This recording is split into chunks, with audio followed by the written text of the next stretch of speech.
সকালে টিফিন করার পরে বাইরের দিকে তাকিয়ে দেখি ঝলমলে আকাশের সঙ্গে মেয়ের হাতের ব্যালকনিতে এই সাজিয়ে রাখা গাছগুলো দেখতে আরও বেশি ভালো লাগছে। দুপুরে ডাল ভাজা মাছের ঝাল করলাম। মেয়ে বলল, মা আজকে একটু পায়েস করলে কেমন হয়।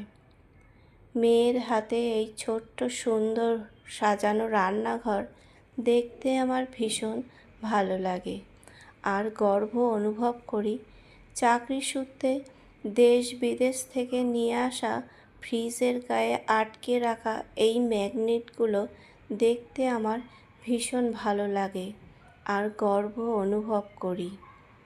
দেখতে দেখতে পায়েসটা হয়েও এলো।